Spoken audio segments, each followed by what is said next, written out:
All right, everybody. Well, now we are going to be giving chest compressions, and Kayla will be walking me through how to exactly do so. And this is not only for us to know here, but for you to know at home as well, in case you're ever in a situation, even if you aren't at a beach somewhere else and see somebody who may be unconscious, is a good way to help resuscitate them and get them to a hospital. So, Kayla, what exactly do I need to do? What are the techniques that I need to know? So I'm gonna have you do hand over hand right here, and you're gonna use palm right there, right between the chest, and you're gonna go down. You're gonna hear a click, at least for the dummy. Keep it continuous to make sure your arms are all straight and tight and don't bend. Okay. Here.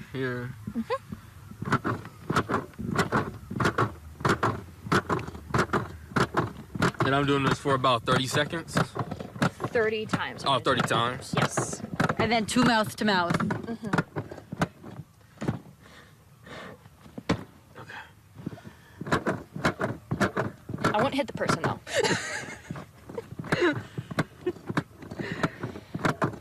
Okay. How's his rhythm? Good. So go a little faster. Right there.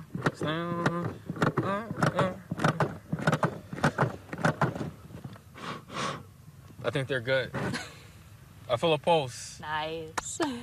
Cool, we did it. Great job. Okay, so is there although we're talking about, giving a CPR, how does what are some beach safety tips that you could give to people who come here often, either if it's just with adults or, adults with their children, what would you suggest that people do in order to stay safe out here? Yeah, I'd actually recommend life jackets for the young kids, for sure. Doesn't matter if they're okay at swimming with these waters, you never know, with rip currents or anything like that. If they're especially going out on the rocks, behind the rocks, it's deep water, life jackets are always the safest option, and we always have them too if parents will want them. Open water swimmers, for adults, say, I would recommend having the life buoys. Is that what they're called? Life buoys? Like those, Like that. for the open water swimmers when we're really out there, those orange little bright things with The trails behind them? Yeah. Yeah, that's what I call them. So for the open water swimmers, I'd say the life buoys, to have those so both the lifeguards can see the swimmer, but also boat so they won't get hit. Now, on the topic of seeing a swimmer, does swimsuit color affect your ability to spot a potential danger in the water? Absolutely. Brighter the color is actually the better, just so we can see them more. Even underneath the water, it's really nice to be able to have that bright color swimsuit for a child.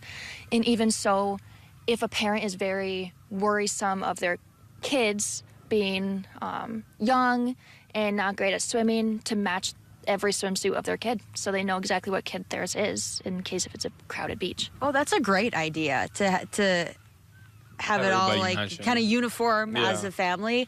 And I feel like, with blue water, blue skies, blue probably is not the best color if you're looking at safety. I've seen a lot of neon colors lately, actually, because parents are more worrisome of their kids not being able to see them in big crowds. Any other tips or advice for parents, families, or just solo beachgoers? Just to stay with your family as a kid, or let your parent know where you're going, because I've had a parent be like, have you seen my kid one time? And I'm like, there's so many kids here, I have no idea. But just to know exactly where your family is at all times. Yeah, that's a great point. Just because it's a guarded beach doesn't mean that as a parent or responsible party that you shouldn't pay attention to who you came with and where they're at, especially children. Are there any, things people shouldn't bring to the beach? I know some beaches, only bottled water, no alcoholic beverages, no bottles, things like that. Is there any restrictions like that? Absolutely. There is no type of smoking. There is no alcohol.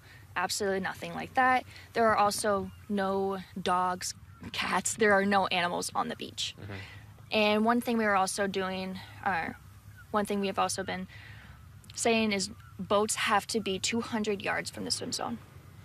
Got you. Okay, cool. That a lot of safety tips, things like that people should know about. So, you know, guys, we'll take our final commercial break, and when we come back, we'll have more Lifeguard things for us to show you. So we'll be back in 3.